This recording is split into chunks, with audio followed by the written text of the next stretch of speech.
Hoy es 7 de septiembre del 2016 y el tema es los dos testigos. Bueno, ¿ya lo tienen todos en Apocalipsis capítulo 11? Bueno, con el teléfono pueden... Apocalipsis capítulo 11.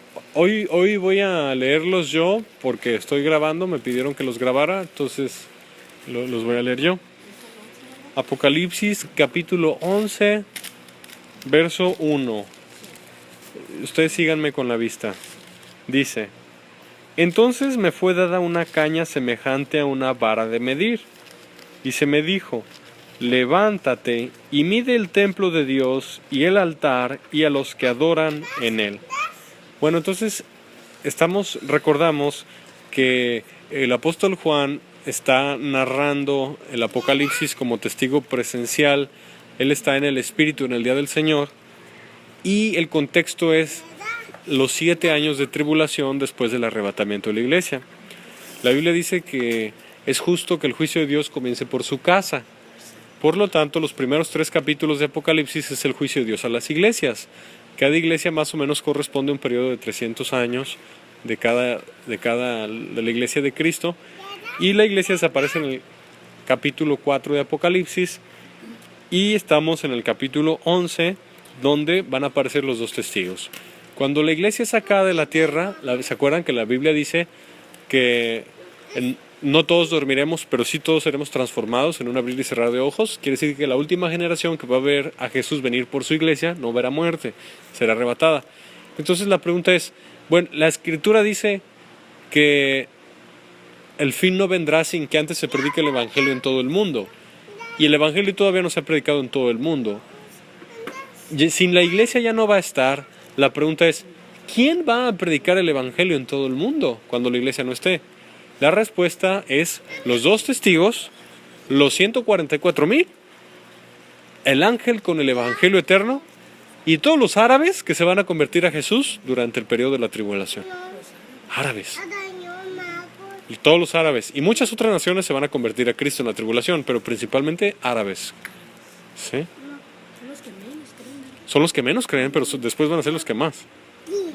Dios sí, durante la tribulación, cuando haya persecución. Entonces, vamos a hablar hoy de los dos testigos. ¿Quiénes son estos dos testigos? ¿Qué van a hacer estos dos testigos? ¿Qué dice la Biblia sobre ellos? Vamos a verlo. Primero, a Juan se le da una caña semejante a una vara de medir, y se le pide que mida el templo, el altar y los que adoran en él. Entonces, ¿cuál templo se le pide que mida? El templo que estará erigido durante la tribulación. Ese templo debe estar en el monte Moriah, en el monte Sión, en Jerusalén, en el mismo monte donde estaba el segundo templo. En el mismo monte donde estaba el segundo templo. No está construido todavía. Por el libro del profeta Daniel sabemos que habrá un tercer templo. Y en ese tercer templo, Jesús habló que habrá un tercer templo, porque Jesús enseñó que ahí se cumplirá la abominación desoladora del que habló el profeta Daniel. ¿Cuál es esa abominación desoladora? Que el anticristo va a meter a su imagen, que va a hablar en el tercer templo, y el anticristo se va a sentar en ese tercer templo haciéndose pasar por Dios, adentro del tercer templo. La Escritura nos enseña que va a haber un tercer templo durante la tribulación que se va a construir.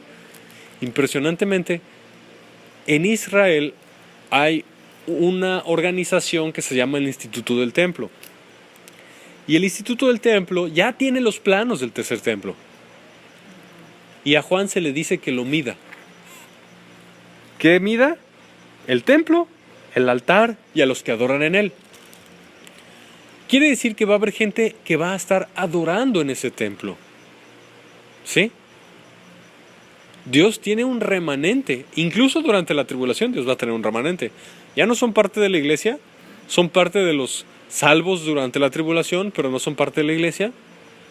Pero Dios va a tener un remanente incluso durante la tribulación, que va a pagar un precio muy alto por su salvación. Entonces, en el verso 2, lo voy a leer, dice: Pero el patio que está fuera del templo, déjalo aparte y no lo midas, porque ha sido entregado a los gentiles, y ellos hollarán la ciudad santa 42 meses. ¿Alguien, por favor, en su celular que pueda hacer una división para calcular cuántos años son 42 meses? 42 entre 12. Entonces, en lo que sacan el cálculo, ¿mande? 42 entre 12. 3 años y medio. ¿Qué quiere decir esto? Que los dos testigos solamente van a estar la mitad de los 7 años de la tribulación. ¿Sí? Y que el atrio exterior de este templo va a ser hollado 42 meses, 3 años y medio, durante la gran tribulación será hollado. Cuando el anticristo se meta al tercer templo y se haga pasar por Dios, que va a ser un gobernante mundial europeo, líder mundial político, que va a tener un hombre religioso a su lado que se llama el falso profeta o la segunda bestia. El anticristo es la primera bestia, son títulos bíblicos. Pues la gente va a adorar al anticristo ahí en el tercer templo. Jesús enseñó que esto va a pasar. Jesús dijo: cuando vean la abominación desoladora de que habló el profeta Daniel, huyan a los montes. Huyan a los montes, dice: el que esté en la azotea no baje, el que esté en el campo no vuelva atrás. Jesús enseñó: será tiempo de angustia cual nunca se ha visto ni se verá. Entonces, cuando el anticristo entra en el tercer templo y demanda adoración como Dios, ahí inicia la gran tribulación. Y la Biblia nos dice que este templo será hollado durante esos 3 años y medio que va a durar la gran tribulación. El dominio del anticristo, ese gobernante mundial o cuerno pequeño, como le llama Daniel, que tiene boca que habla grandes cosas, porque va a hablar muchas blasfemias y va a adular a la gente para buscar sacar provecho de ellos. Este anticristo solamente va a tener un reinado de 7 años. Los 3 primeros años y medio todavía no se va a hacer llamar Dios. Hasta la mitad de sus 7 años, ahí se va a proclamar Dios. Y va a demandar adoración so pena de muerte. El anticristo va a poner una estatua que habla, una imagen que va a hablar. Y esa imagen, si de por sí la gente está detrás de la idolatría, de los yesos y las pinturas y los crucifijos, que no están en la Biblia, que Dios nunca lo enseñó ni lo ordenó, porque la Biblia dice que Dios demanda un culto espiritual al Dios invisible, en espíritu y en verdad. Imagínense la idolatría, la gente está atrás de eso, que de repente los demonios en las estatuas y pinturas hacen milagros de Satanás, que la hostia sale sangre, o la mona tal de esa pintura llora sangre. Sí son milagros, pero son de los demonios para engañar. Y imagínense si la idolatría arrastra a tanta gente al infierno. Ahora imagínense una estatua que hable. Esto es llamado la abominación desoladora. Y el anticristo va a demandar que lo adoren a él, adoren a su estatua, y aparte que se pongan su marca, un chip en la mano o en la frente sin la cual nadie podrá comprar ni vender. El dinero ya no va a existir. El profeta Ezequiel enseña que la gente va a tirar en las calles el dinero, el oro, la plata. Dice que ni su oro ni su plata los podrás librar. Muy interesante. Entonces el verso 3, Apocalipsis 11:3 dice: y daré a mis 2 testigos que profeticen por 1260 días vestidos de cilicio. De nuevo, si hacemos la división 1260 entre 365, nos va a dar 3 años y medio. Dios tiene control perfecto y exacto de todo lo que sucederá en el futuro, de lo que sucedió en el pasado, lo que está sucediendo en el presente y lo que pasará en el futuro.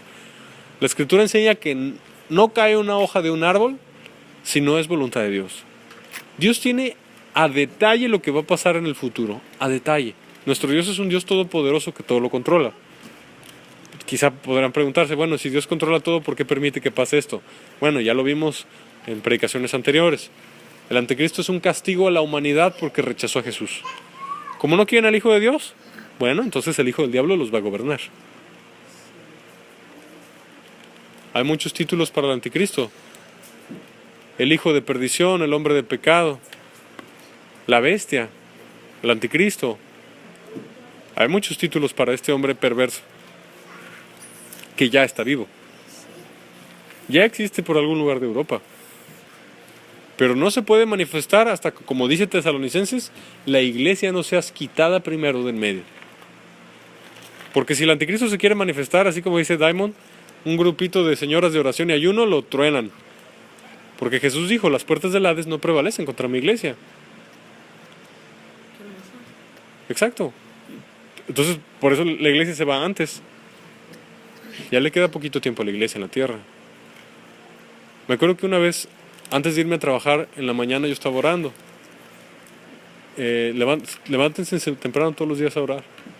Y me puse a orar antes de irme, y ya cuando terminé de orar, a mí me gusta mucho ponerme en el suelo ahí, orar en el suelo.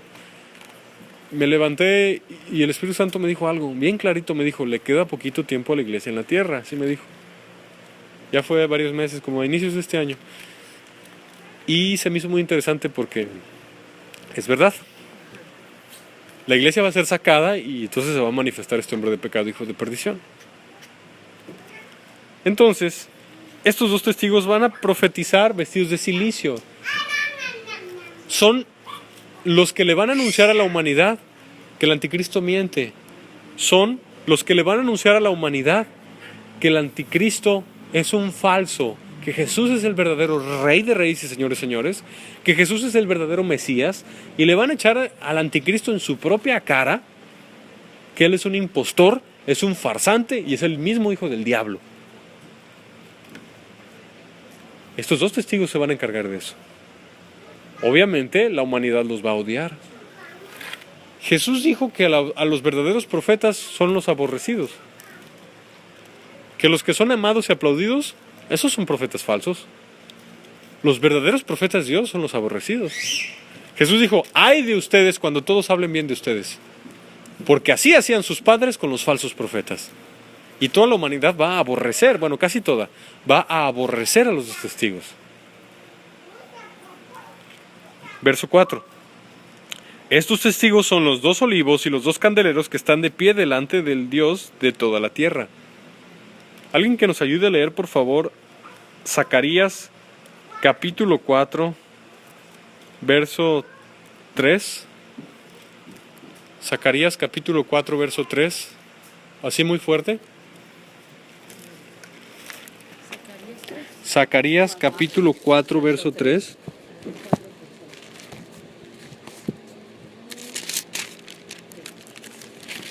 Y junto a él dos olivos, el uno a la derecha del depósito y el otro a su izquierda.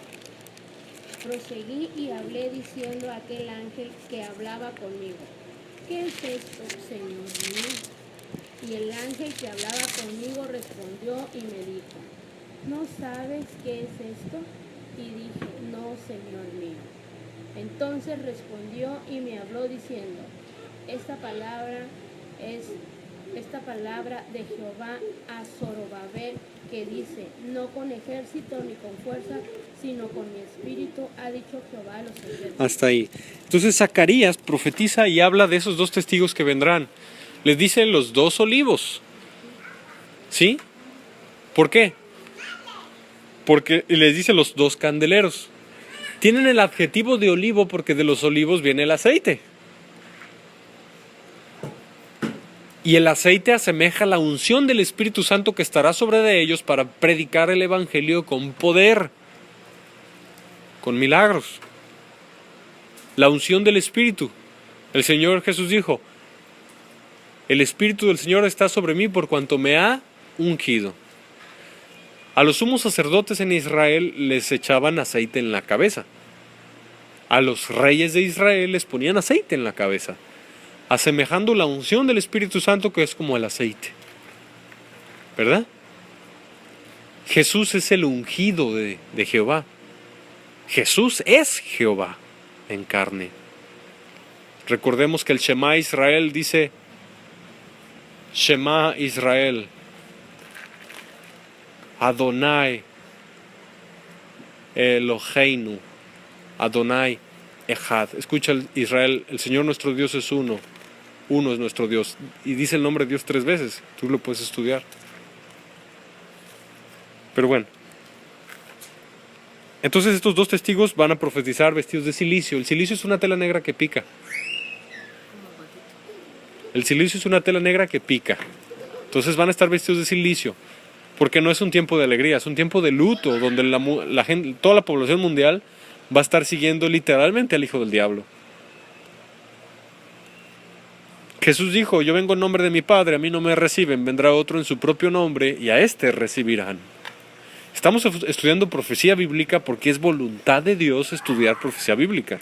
La palabra de Dios no es un cuentito, la palabra de Dios no es una metáfora, la palabra de Dios es literal y se hará a su tiempo, aunque el mundo no crea. Nos vamos a Apocalipsis capítulo 11, verso 5, dice, si alguno quiere dañarlos, sale fuego de la boca de ellos y devora a sus enemigos. Y si alguno quiere hacerles daño, debe morir él de la misma manera. Muchos creen que estos dos testigos son Moisés y Elías. Elías sí puede ser porque Elías no murió. Y estos dos testigos vamos a ver que van a morir más adelante. Dios va a permitir que los maten. Yo no creo que sea Moisés porque la Biblia dice que escrito está que el hombre muera una sola vez y después de esto el juicio. Puede que sí sea Elías y otro, o puede que no sean ni Moisés ni Elías, que sean otros nuevos. Pero muchos creen que son Moisés y Elías porque hacen milagros que solo Moisés y Elías hicieron. Una vez, creo que fue el rey Acab, el que estaba casado con Jezabel, que mandó a arrestar a Elías. Y Elías estaba arriba de un monte. Y llegaron 50 soldados para intentar arrestar a Elías. ¿Eres tú, Elías? Y él les dijo, bueno, si yo soy el profeta Elías, que caiga fuego del cielo y los consuma a ti y a tus 50. Y cayó fuego del cielo y los consumió. Y hacía 3 grupos de soldados, de tal manera que ya llegó el último grupo de soldados y le dijo, ten misericordia de la vida de tu siervo. Y ya lo acompañó al soldado, ¿verdad? Pero una de las características de Elías era que hacía caer fuego del cielo y consumía a sus enemigos. Y estos dos testigos, si los quieren matar, van a hacer caer fuego del cielo y van a matar con fuego a sus enemigos. Por eso es que se cree que es Elías. Y Elías no murió, sabemos que fue arrebatado en un carro de fuego. Por eso Elías sí puede ser, porque Elías no murió. Y los van a matar ahí. No creo que sea Moisés porque tendría que morir 2 veces. Y la Biblia dice que está escrito que el hombre muera una sola vez y después de esto el juicio. ¿Qué más dice el verso 6? Dice, estos tienen poder para cerrar el cielo a fin de que no llueva en los días de su profecía. Y tienen poder sobre las aguas para convertirlas en sangre y para herir la tierra con toda plaga cuantas veces quieran. ¿Quién cerró el cielo? Dios lo cerró escuchando la oración ¿de quién? ¿De Elías? 3 años y medio más o menos no llovió. ¿Se acuerdan de la historia de la viuda de Sarepta? Sí. ¿Que no había comida? Sí. Pues fue Elías. Que Elías le dijo al rey Acab, no lloverá sino por mi palabra. Y se fue. Y hubo una grande sequía, ¿se acuerdan? Esos 2 testigos, durante el tiempo de su profecía, van a traer sequías por su palabra. Son los ungidos, los 2 olivos. También se les asemeja a los 2 testigos con lámparas porque ellos brillan con el testimonio de Jesucristo. Van a predicar el evangelio en la tribulación. En esos 7 años de la tribulación, cuando la iglesia ya no está en la tierra.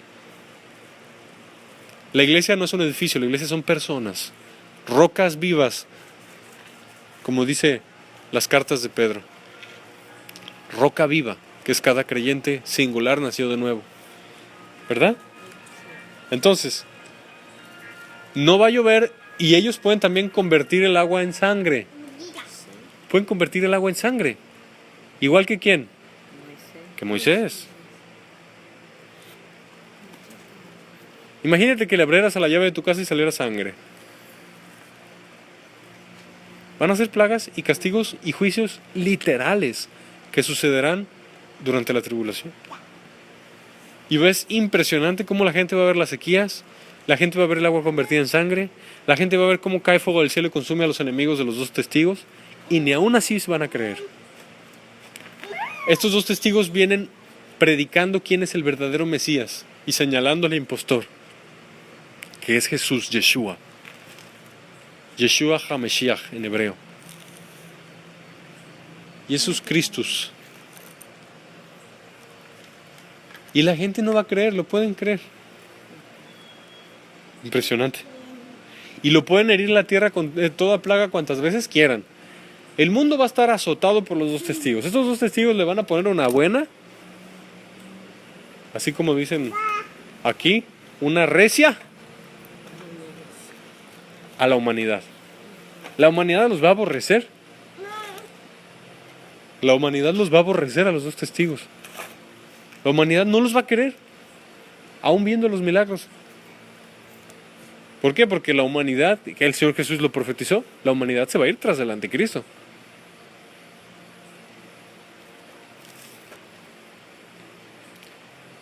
Verso 7.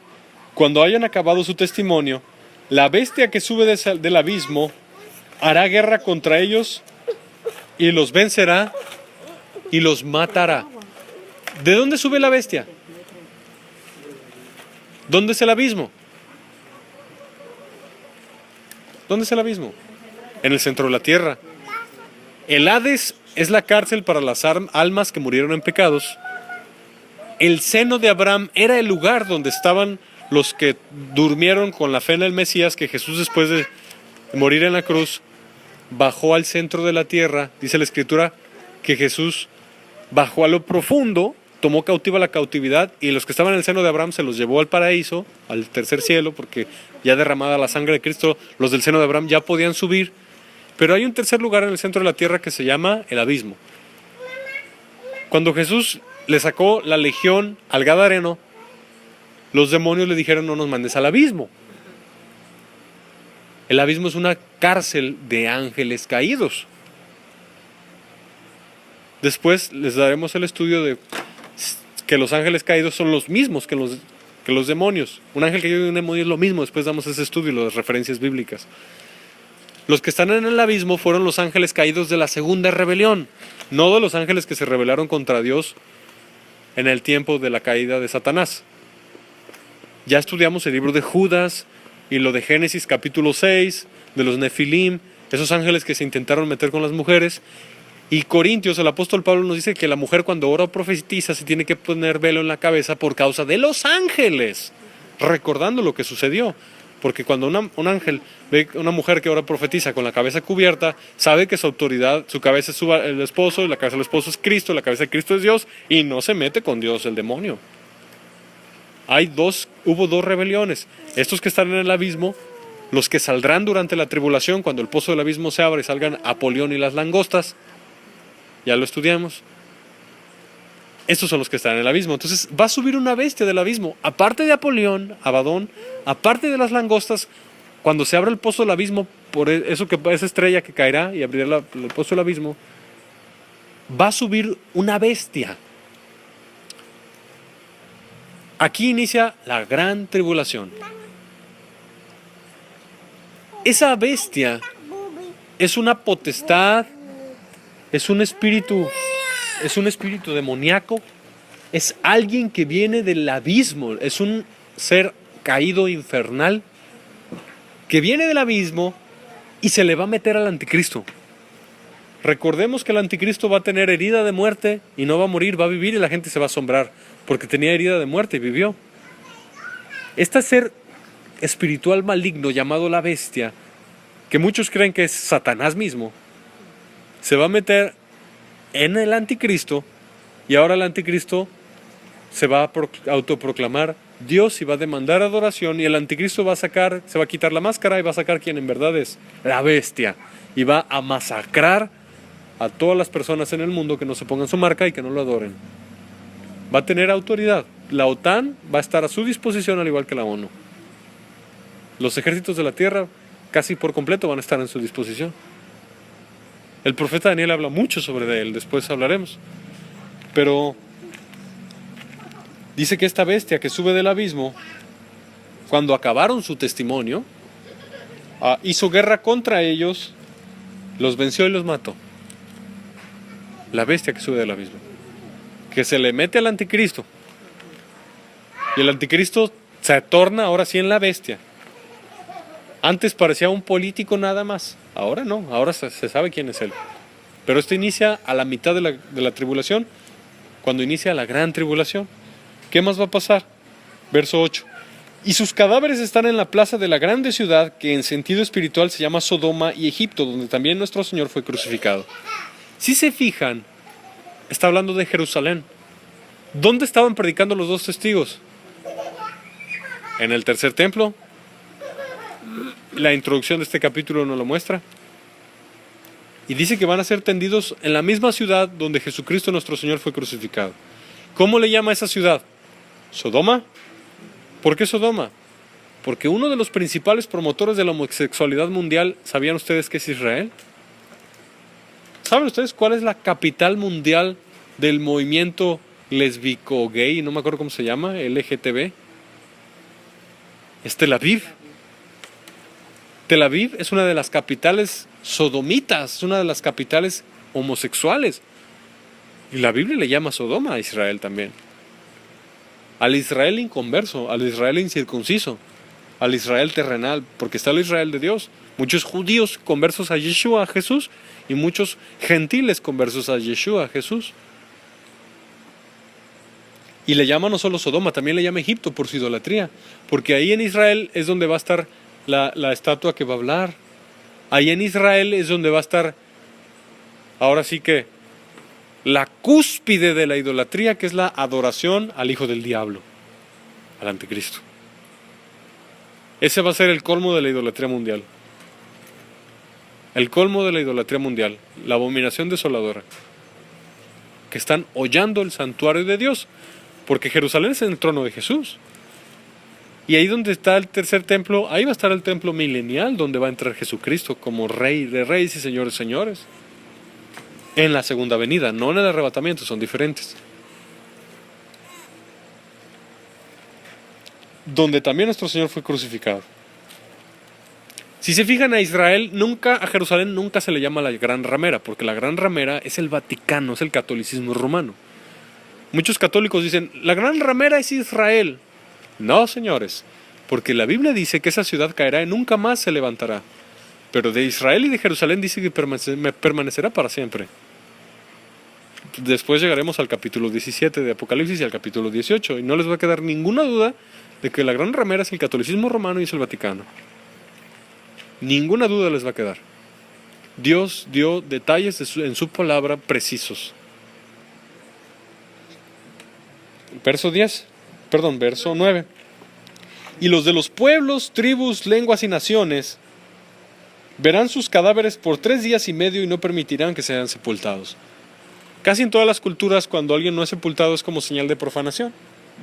Es como desprecio cuando no se sepulta. Es como un perro muerto ahí tirado en la calle y nadie lo quiere recoger. Entonces las naciones de todo el mundo, aquí se nos dice, van a odiar a los 2 testigos y no les van a querer dar sepultura. Los van a querer tener como perros muertos ahí en la calle, sin sepultura, en señal de desprecio. Y van a estar agradecidos con la bestia, con el anticristo, por haberlos matado. Pero Dios tiene el control. Van a estar burlándose. Ay, a ver, ¿dónde estaban el que ellos predicaban? Ese Jesús que predicaban ellos. A ver, sí es cierto, ya están muertos. Pero va a pasar algo impresionante, fíjense. Verso 10. Y los moradores de la tierra se regocijarán sobre ellos y se alegrarán y se enviarán regalos unos a otros, porque estos 2 profetas habían atormentado a los moradores de la tierra. ¿Por qué estaban felices y mandándose regalos? Porque habían sido atormentados con las plagas de hambre, de sequía, con las plagas de fuego que caían y quemaban a sus enemigos, y convertir el agua en sangre. Estaban cansados de sus plagas, de sus juicios, y se mandaban regalos. Pero, verso 11, pero después de 3 días y medio entró en ellos el espíritu de vida enviado por Dios, y se levantaron sobre sus pies, y cayó gran temor sobre los que los vieron. ¿Los resucitó Jesús? Y esto va a salir en televisión. La gente, porque la Biblia enseña que se van a dar cuenta las naciones. ¿Cómo se van a dar cuenta si no es por televisión? La gente va a quedar impactada con la boca abierta. Y fíjense. Y oyeron una gran voz del cielo que les decía, subid acá. Y subieron al cielo en una nube y sus enemigos los vieron. Dios se encargó que sus enemigos vieran que subieron en una nube. Hago una pausa para hablar de los arrebatamientos. En la Biblia hay muchos arrebatamientos. Enoc fue arrebatado sin ver muerte. Elías fue arrebatado sin ver muerte. Jesús subió después de la resurrección. ¿Sí? No se quedó muerto, subió, fue arrebatado, por así decirlo. La iglesia será arrebatada. Los 2 testigos serán arrebatados. ¿Y quién más? A ver, recuérdenme. Juan no se iba a morir.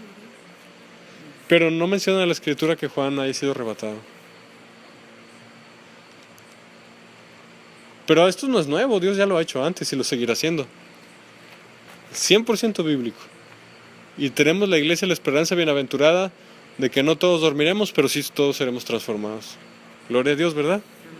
Jesús dijo, cuando vean a la higuera reverdecer y echar ramas, es porque el verano está cerca. Y Jesús dijo, no pasará esta generación sin que todo esto se cumpla. Entonces, prácticamente, repito, Jesús enseñó, no morirá el último ancianito que vio a Israel nacer como país otra vez en 1948, creo que fue en mayo, antes de que Jesús regrese por su iglesia, y después de 7 años en la segunda venida. No va a morir el último ancianito que vio a Israel ser país otra vez antes de que Jesús regrese.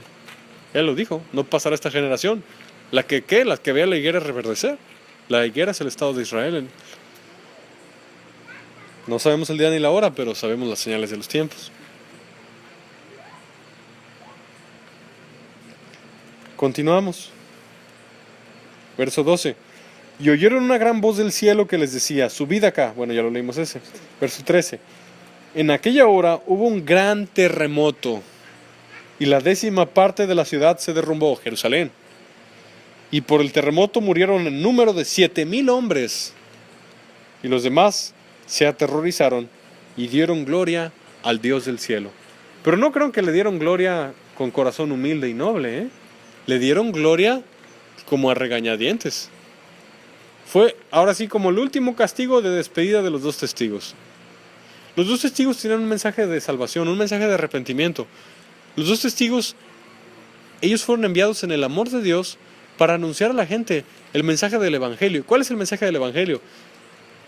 Que Jesucristo es el Hijo de Dios, enviado a la tierra, muerto en la cruz y resucitado por nuestros pecados y para nuestra justificación, para que todo el que crea en Jesús y se arrepienta, no se pierda, no se vaya al infierno, sino que tenga vida eterna. Y justificación, perdón gratuito, santificación y redención por la sangre de Cristo Jesús. Ese es el testimonio que está en boca de los 2 testigos. Que hay salvación, vida eterna y perdón de pecados solo en Jesucristo. Solo en Él y en su persona. Solo en Jesús y solo en Él. No en ninguna religión, no en ninguna organización humana, no en ningún templo, solo en la persona de Jesús. Si un cholo, un marihuano, un drogadicto en su cuarto antes de morir clama a Jesucristo, se salva. Porque Jesús es quien salva, Él en persona. No religiones humanas ni organizaciones, es Él, es Jesucristo el que salva.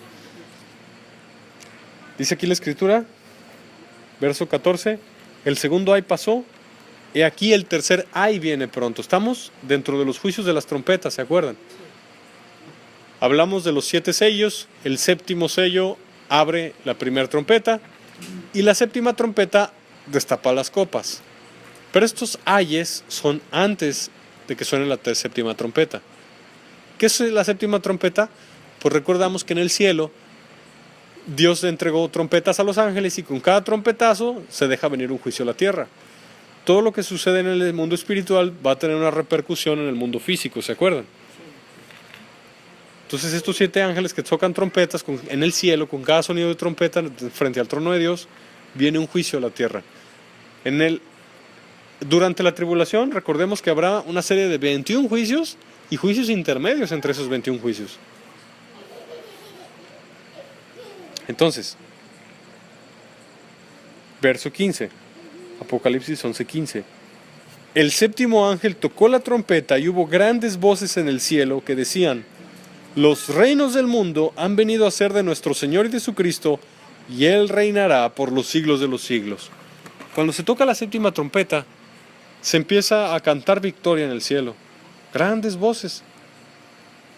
Los reinos del mundo han venido a ser de nuestro Señor y de su Cristo, y Él reinará por los siglos de los siglos. El anticristo es un impostor, será sacado después de 7 años.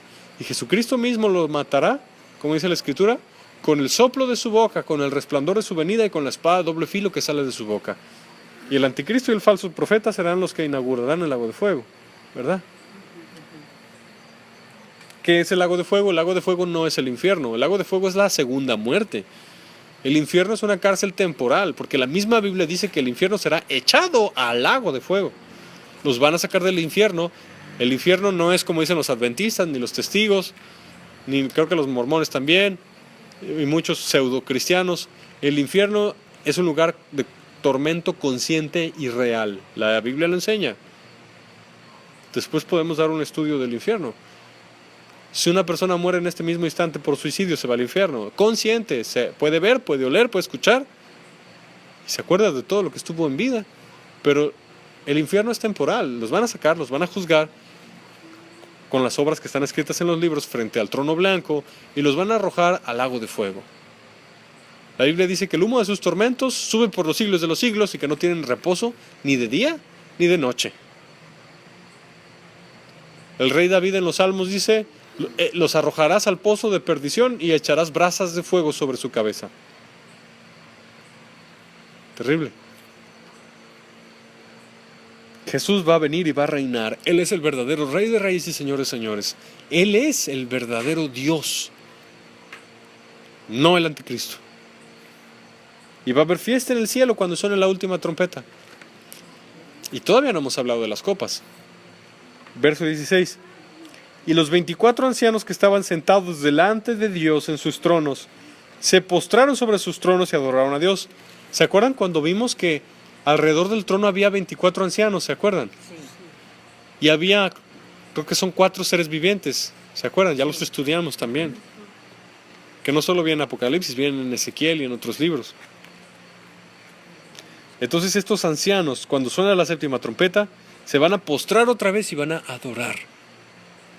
¿Por qué? Porque se consuma el misterio de Dios y ahora sí Jesús regresa y trae el reino de Dios a la tierra. Y Él toma el trono y el reino que le pertenece. Jesús regresará como león de la tribu de Judá y regresará con grande ira a vengarse de sus enemigos, a pisar el gran lagar de las uvas de la ira de Dios. Y la sangre de las uvas salpicará y será hasta los frenos de los caballos, alto, casi 2 metros, por 1260 estadios. Quiere decir que la ira de Jesús, cuando venga a vengarse de sus enemigos y establecer su reino, será grande. Jesús en su primera venida vino como cordero, pero en la segunda vendrá como león a matar, a vengarse de sus enemigos. Estamos en el tiempo de la gracia. En este tiempo la salvación es gratis, es por la fe en Jesucristo. Si tú te arrepientes y vienes a Él, Él te salva gratuitamente, hayas hecho lo que hayas hecho, ¿verdad? En el momento en que de corazón sincero, con todas tus fuerzas, crees en Jesús, le dices al Señor Jesús: te entrego mi vida, me arrepiento, tú eres mi Señor y mi Salvador, en ese momento eres salvo.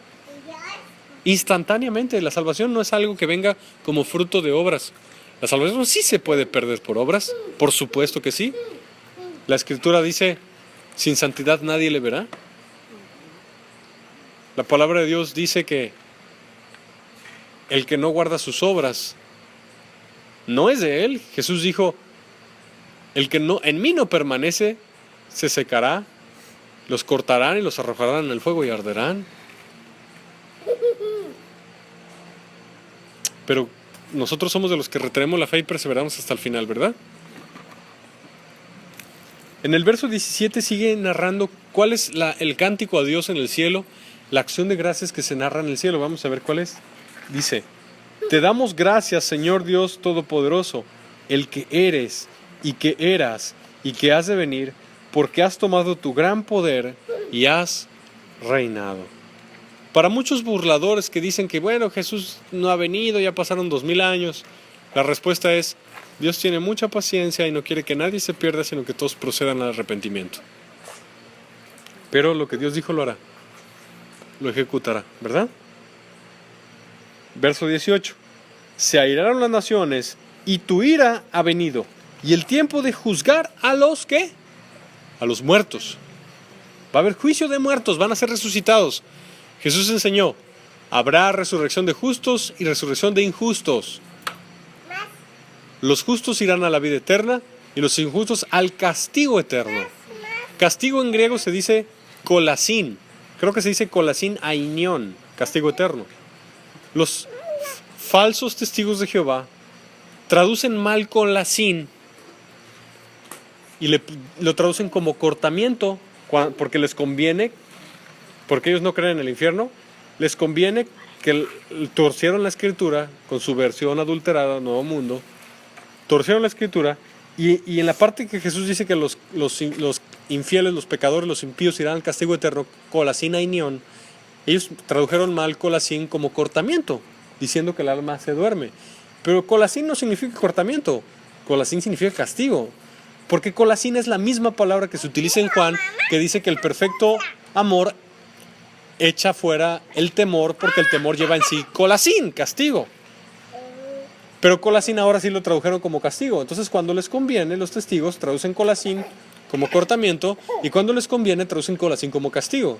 En primera de Juan sí traducen kolasín como castigo para decir que el perfecto amor echa fuera el temor, porque el temor conlleva castigo. Y acá cuando Jesús dice que kolasín ainión, castigo eterno, ahora sí lo traducen como cortamiento, ¿verdad? No, señores, kolasín significa castigo. Aunque quieran torcer la Biblia, los testigos, los torcidos son ellos y van rumbo a condenación si no se arrepienten. Eterna. Donde el fuego no se apaga, el gusano no muere, al horno de fuego, al gehenna de fuego, al llorar y crujir de dientes. Y Jesús los ama y no quiere que se pierdan, pero si no se salen de esa secta de Carlos Russell, van a perecer, porque Jesús dijo, si ustedes no creen que yo soy, o sea, Jehová, en sus pecados moriréis. Pero bueno, continuamos. Y dar el galardón a tus siervos los profetas. Va a haber galardón, va a haber recompensa, ¿verdad? Cada vez que tú estás aquí poniendo tu tiempo para escuchar la palabra de Dios, cada vez que tú estás aquí leyendo la Biblia, buscando al Señor, buscando su rostro, va a haber recompensa en el cielo. Galardón a tus siervos los profetas, a los santos. ¿Quiénes son los santos? Todo aquel que invoca el nombre de Jesús con fe y con arrepentimiento, la Biblia le llama santo. Santo no es Judas, no es Pedro, no es José, no es esta mona o este mono de yeso o de papel o de piedra. No, Señor. La Biblia dice en 1 de Corintios capítulo 1, verso 1 y 2, que somos a todos los santificados que invocan el nombre de nuestro Señor Jesucristo. Entonces, el apóstol Pablo enseña que es santificado todo aquel que invoca a Jesucristo. ¿Por qué? Porque precisamente para eso Jesús murió en la cruz, para hacernos santos. Porque nada santo, el que no sea santo, no entra al cielo. Solo los santos van a entrar al reino de los santos. Y la sangre de Jesús tiene poder para santificar al pecador. Entonces la Escritura enseña en 1 de Corintios capítulo 1 que somos santificados cuando invocamos el nombre de Jesucristo. Es un regalo, no lo merecemos. No es santo el que la gran ramera canoniza, el Vaticano canoniza y dice este es santo. No. Es santo todo aquel nacido de nuevo, nacido del agua, nacido del Espíritu, el que tiene el Espíritu de Dios morando dentro de su corazón. Todo aquel que invocó el nombre de Jesús y por la sangre de Jesucristo fue lavado, limpiado, justificado y santificado. Es un regalo, ¿verdad? A los pequeños y a los grandes. Va a haber galardón también a pequeños y a grandes. Todo niño que dobla sus rodillas en su cuartito, todo niño que con fe hace oración a Dios y le busca, también va a ser recompensado. Ninguna acción que hagamos para Dios, por pequeñita que sea, va a dejar de perder su recompensa. Nos muestra que incluso los pequeñitos van a ser recompensados, van a recibir galardón por lo que hicieron para Dios. Y a los grandes y de destruir a los que destruyen la tierra. Dios va a destruir a los que destruyen la tierra. ¿Cómo se destruye la tierra? Pues con guerras, con explosiones atómicas. Dios los va a destruir. Porque la tierra no es de ellos. La tierra no es del hombre, la tierra es de Dios. Y el hombre se cree dueño de la tierra, ¿verdad? La tierra es de Dios, no es del hombre. Por ejemplo, hay una minera que contaminó un río en Hermosillo y hubo gente que se enfermó, ¿verdad?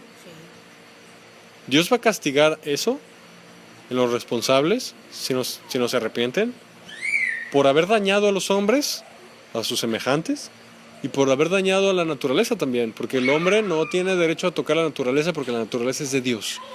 Y durante la tribulación se van a soltar tremendas bombas termonucleares que van a dejar inhabitables muchas ciudades. Y Dios eso lo va a castigar. Verso 19, ya con este terminamos. En el verso 19 sucede algo impresionante. Después de la destrucción del primer templo, nadie sabe dónde quedó el arca de la alianza. ¿Se acuerdan? Donde estaba el propiciatorio, que era la tapa del arca, y donde estaban los querubines que estaban con sus ángeles tapando el propiciatorio, la tapa del arca. Que adentro del arca estaba la vara de Aarón que reverdeció del almendro, estaban las tablas de la ley de Moisés, las segundas tablas de la ley, porque las primeras las rompió Moisés, y estaba el maná en la urna, el maná, ¿verdad? Entonces, esa arca, después de la destrucción del primer templo, nadie sabe dónde está. Muchos creen que están escondidas abajo del monte Moriah. Muchos creen que están en una cueva escondida por allá, o que los rabinos ultraortodoxos la tienen escondida. Pero Dios, en este versículo que vamos a leer, dice, ¡sorpresa! Vamos a leerlo. Y el templo de Dios fue abierto, ¿dónde? En el cielo. Y el arca de su pacto se veía en el templo. Y hubo relámpagos, voces, truenos, un terremoto y grande granizo. Dios mostró el arca de la alianza, que no sabemos si sea esa de la tierra o sea una celestial, pero probablemente sea la de la tierra. ¿Por qué Dios la muestra? Porque Dios está diciéndole a Israel que Él se acuerda de su pacto, se acuerda de sus promesas, se acuerda de que Él dio una palabra a Abraham, se acuerda que Él dio una palabra a David, que de su descendencia uno de sus hijos, Jesús, se sentaría sobre su trono para siempre. Dios se acuerda de su pacto, el arca de la alianza. Alianza significa pacto.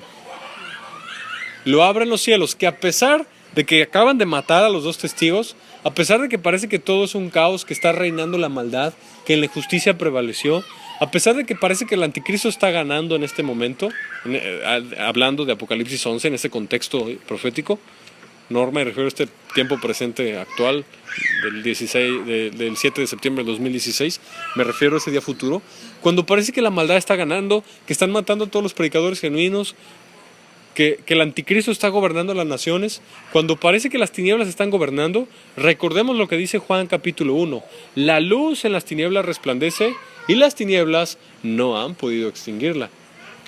En ese momento Dios muestra el arca de su pacto. Y esto significa, la historia no ha acabado aún.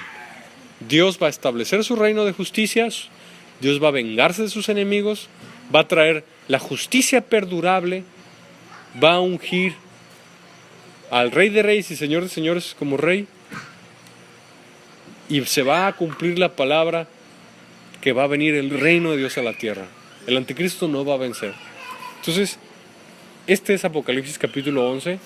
Espero pues que a partir de este capítulo que estudiamos, tú ya sepas quiénes son los dos testigos, qué van a hacer los dos testigos, qué va a suceder durante ese tiempo, que tú entiendas cuál va a ser la crisis espiritual que se va a vivir durante el tiempo del anticristo, una humanidad perdida, una humanidad torcida, una humanidad en tinieblas, que a lo malo llama bueno, a lo bueno llama malo, a lo dulce le llama amargo y a lo amargo le llama dulce, a la luz le llama tinieblas y a las tinieblas le llama luz.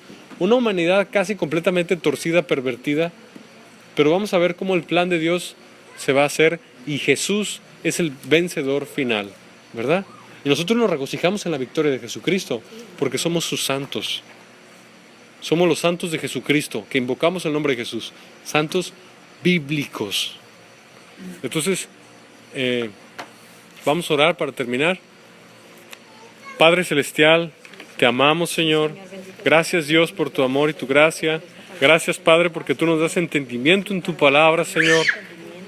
Gracias, Padre. Yo ruego a ti que esta serie de los dos testigos, tú concedas que llegue a mucha gente, Señor, para que entiendan, Padre Celestial, quiénes son los dos testigos, cuál es su ministerio, qué es lo que hacen, Señor. Porque en este momento, en esta etapa de la historia, hay grande desconocimiento de tu palabra, Padre Celestial.